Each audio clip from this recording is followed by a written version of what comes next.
Olá, sejam muito bem-vindos ao episódio número 2. Estamos apenas começando. Agora vocês já podem perceber, o estúdio ganhou uma presença importante aqui, pai e filho.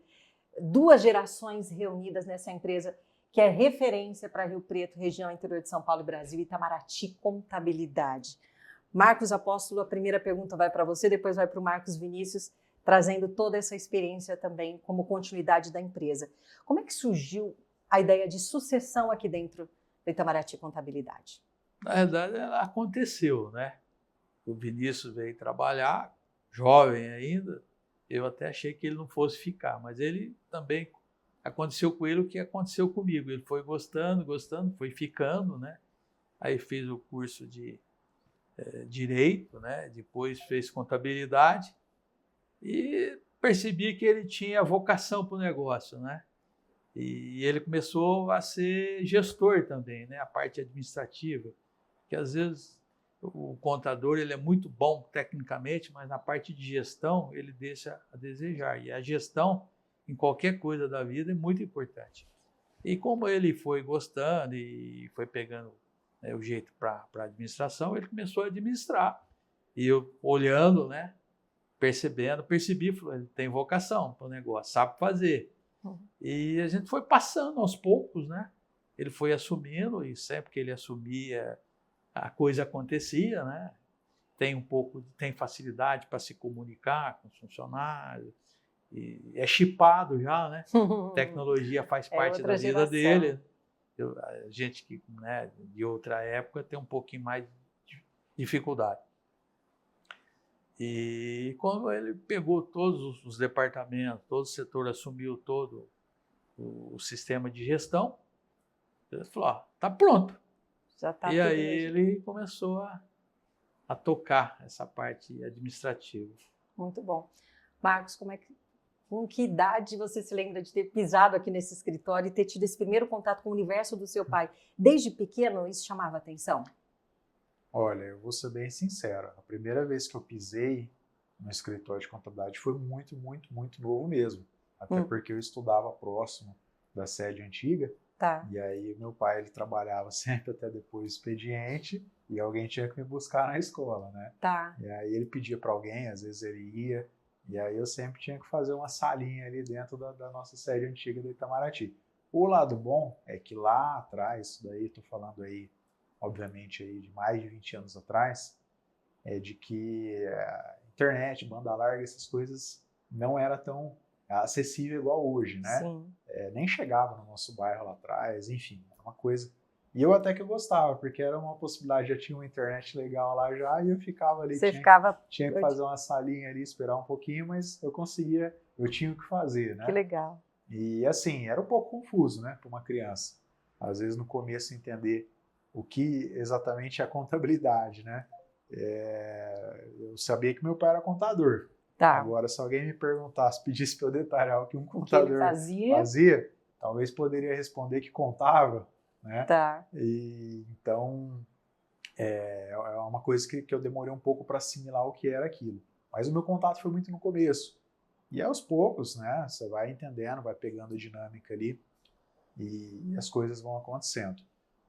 Mas falando agora, evoluindo um pouco assim, de quando foi um contato realmente mais profissional, colocar a mão na massa, eu lembro do dia como se fosse hoje, né? Foi no dia 1º de abril de 2010. Olha. Então, eu tinha 17 anos, trabalhava meio período, porque primeiro eu estudava de manhã, né? Fazia curso de Direito, e aí à tarde eu vinha aqui, tinha uma pessoa na época que fazia parte de abertura de empresas, legalização, departamento societário, como você quiser chamar. E aí eu acabei sentando com ele ali e fui pegando aos poucos, foi meu primeiro contato mesmo de colocar a mão na massa, né? Mas eu era muito novo, né? Que idade ainda? Eu tinha 17 anos. Muito em jovem. 2010, né? Então faz bastante tempo.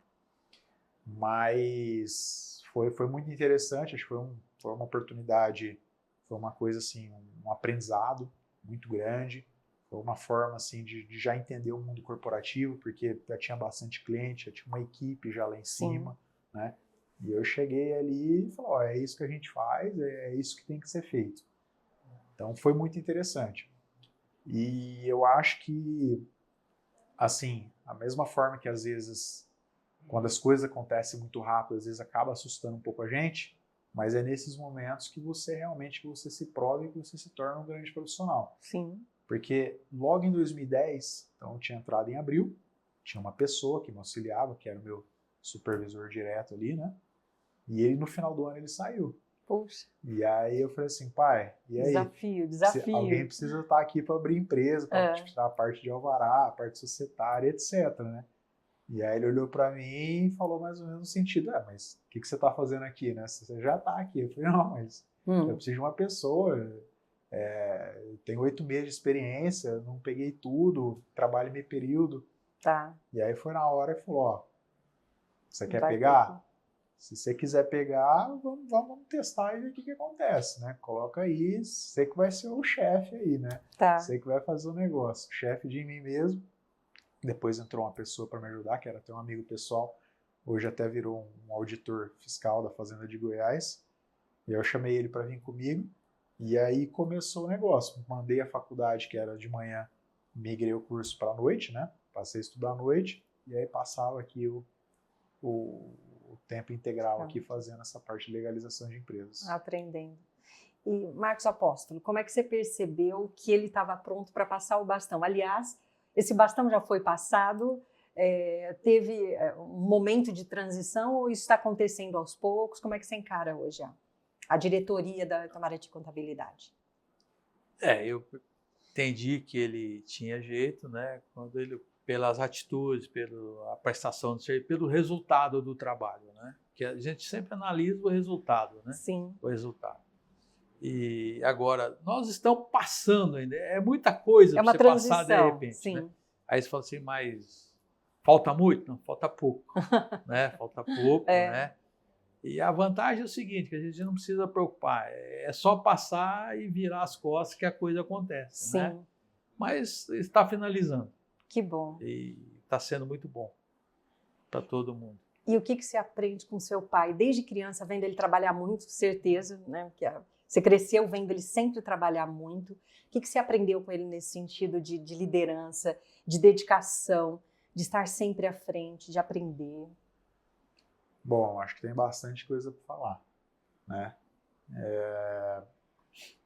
O que eu sempre assim penso é que o segmento de contabilidade, ele é um segmento, a gente tem acesso ao pessoal na rua, a gente tem acesso a diversas associações, tanto a nível nacional como a nível municipal, mais perto da gente, etc.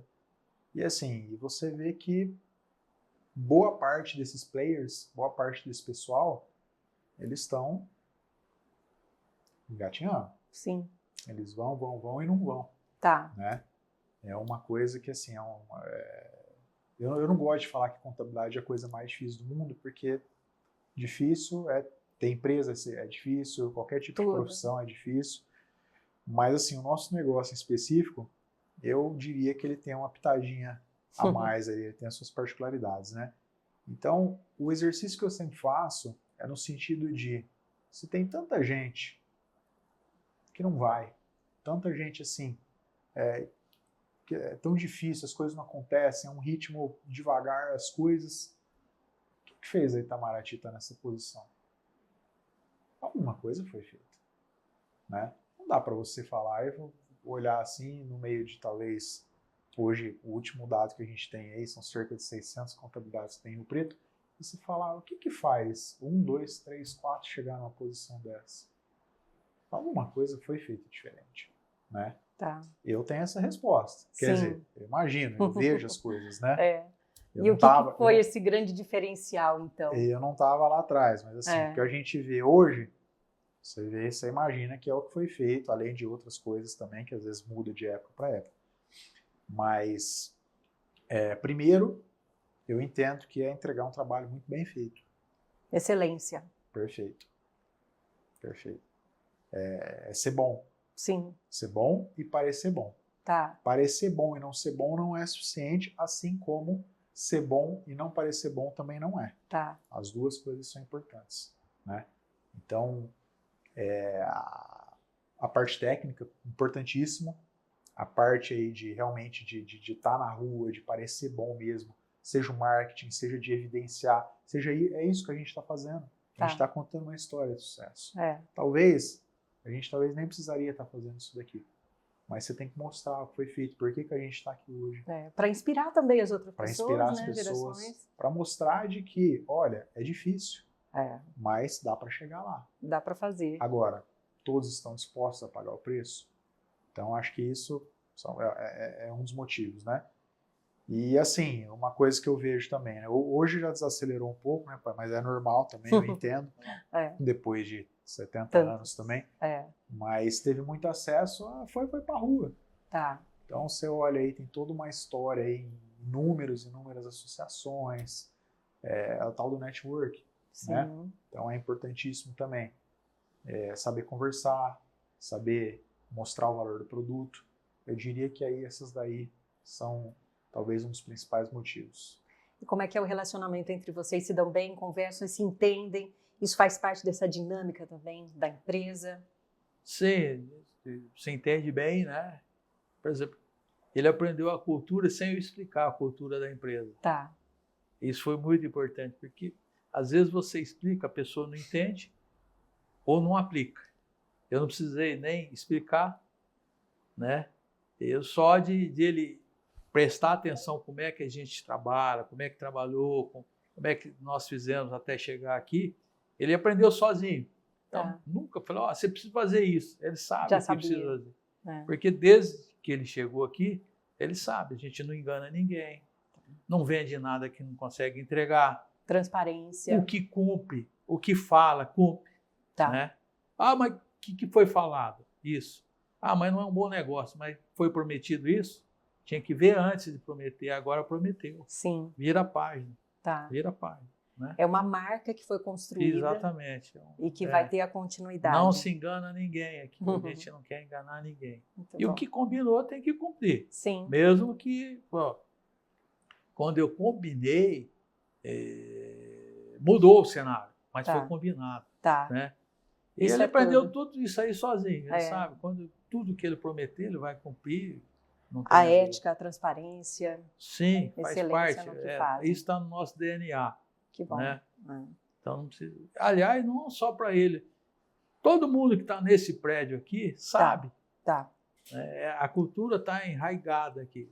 Quer dizer, é viver a cultura, não é só ter um quadro lá na parede. Missão, valores e cultura, é vivenciar no dia a dia. Se fosse isso aí, eu ia pintar em todas as paredes não aqui, adianta, né? Não vai resolver. Então, a pessoa, quando entra por essa porta, uma semana depois, ele sabe como é que funciona. Entende como é que já faz parte do dia a dia. Porque até a gente sabe como é que você sabe. Porque as pessoas também entram aqui e saem. Quando eles saem, eles comentam com aqueles que ficaram, olha, eu fui para outra empresa, mas tem uma diferença, sabe? Os controles são mais, vocês são mais exigentes, tem muito controle, acompanha demais, tal. E aqui não é igual era lá. E eles comentam, e as pessoas que estão aqui vêm me comentar comigo. Sobre essa excelência no trabalho. Exatamente. Do que fazem. E você, nesse período de transição agora, Marcos, a empresa já chegou num patamar que é reconhecida, né, em Rio Preto, região interior, e fazendo negócio com vários estados do Brasil. Você pretende avançar ainda mais? Onde você acha que a Itamaraty pode chegar ou já manter e crescer ainda mais? Olha, aí é uma das coisas também que a gente acaba aprendendo, né? Que crescer não é uma questão de opção, é uma questão de sobrevivência. Então, a empresa que não cresce, empresa que não se moderniza, vide N casos que a gente tem, não só no segmento contábil, como também em qualquer tipo de segmento, no mundo corporativo empresarial, é uma questão de sobrevivência. Se você não faz, em algum momento você vai perdendo relevância. E você vai perdendo relevância, e aí o chão é o limite. A hora que realmente que não existe mais, o tempo já foi perdido, né? Você perdeu o timing, é difícil você recuperar, né? Então, sem dúvida alguma, a ideia é se manter na posição que a gente está, posição de liderança, de vanguarda, de inovação, né? E E a gente está bastante animado. Tem reforma tributária vindo aí, Sim. Tem muita gente chorando, lamentando, que tem muita coisa para fazer, não sei o quê. E a gente tem que ver isso daí como uma oportunidade, né? É aquela história lá, enquanto uns estão chorando, a gente vai e vende o lenço. É assim que tem que ser feito. Os desafios são sempre oportunidades, né?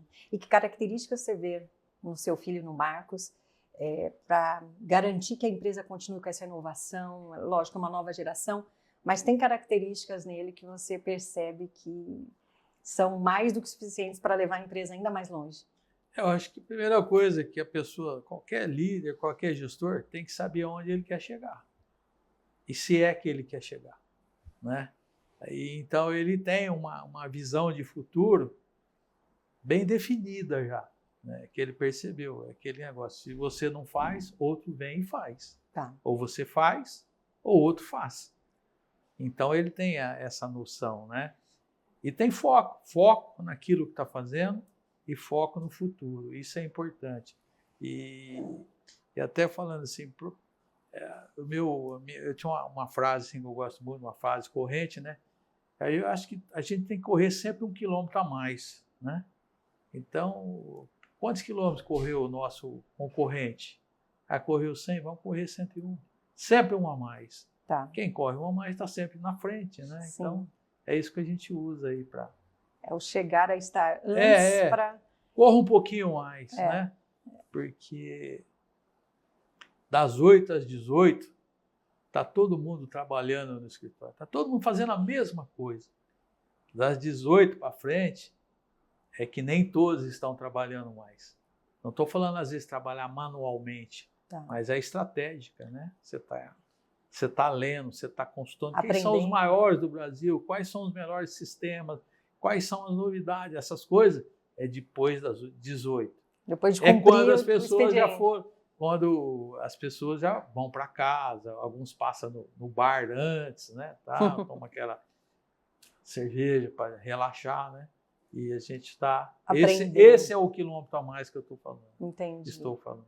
É o aprender sempre, inovar sempre. Né?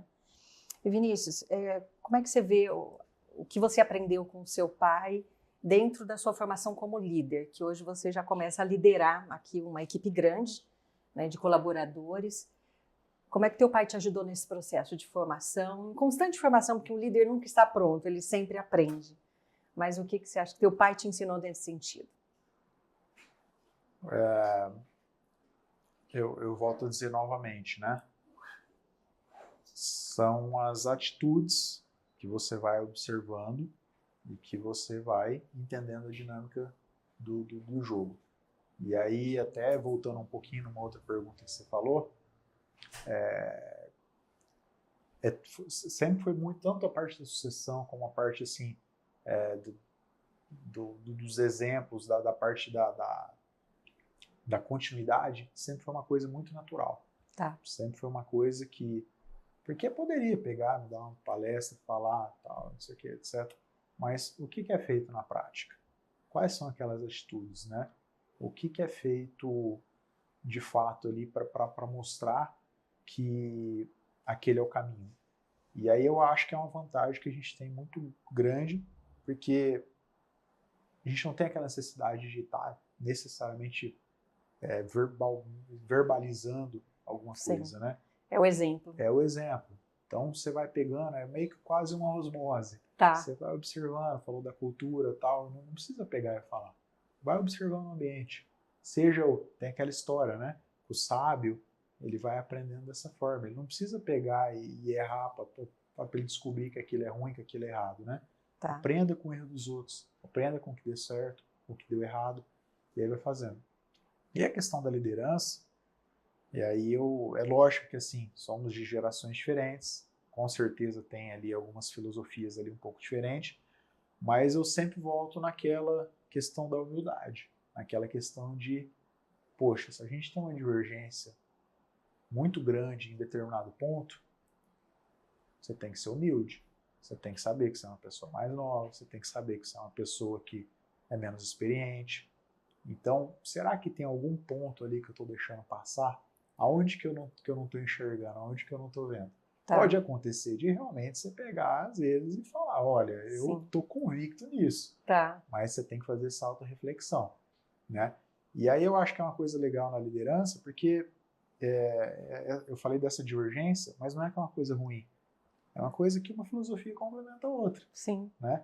Então tem que ter ali a parte da cobrança, a parte de ser incisivo, a parte de realmente querer resultados, porque a gente não está aqui para brincar. A gente está aqui para entregar um serviço de qualidade, né? O nosso nome, isso daí eu aprendi também com ele, a marca é vale muito forte. muito. Você ganhar um negócio e perder o nome, não é um bom negócio. Não vale. É um péssimo negócio. E a marca que foi construída ao longo de todos esses anos Exatamente. é muito importante. E assim, eu também já ouvi também várias vezes também do meu pai, mas o erro no nosso caso, ele custa muito. Custa caro. Ele custa caro. A gente está numa posição alta, né, no segmento contábil. Então a gente não pode, a gente não tem a opção de brincar de fazer contabilidade, de errar. É ser perfeito realmente. A gente tem que dar o nosso melhor, e não só, e aqui eu estou falando a gente, mas eu estou falando de 90 pessoas. Que estão Então, desde uma posição ali de mais de gestão, né, coordenação, gestão, enfim, até a pessoa que faz a limpeza do prédio, a pessoa que está aqui na frente fazendo a recepção, atendendo ali, sendo a linha de frente para os clientes. É um conjunto e todos são importantes. Sim, todos. Perfeitamente. Todos são iguais e importantes dentro do que fazem, né? É o que constrói dia após dia, né? Passo a passo, que vocês conseguiram chegar onde chegaram. Exatamente. Gente, um orgulho estar aqui com vocês, participando desse momento tão importante, pai e filho juntos aqui, conversando, um bate-papo, e que esse bate-papo seja inspirador para vocês, entender como é que a Itamaraty chegou onde chegou e vai chegar ainda mais longe com essa nova geração. E no próximo episódio nós vamos falar de transformação e tecnologia, porque Itamaraty não para de crescer e não para de inovar. Muito obrigada por ter vocês aqui nesse segundo episódio, e o nosso bate-papo continua. Até a próxima!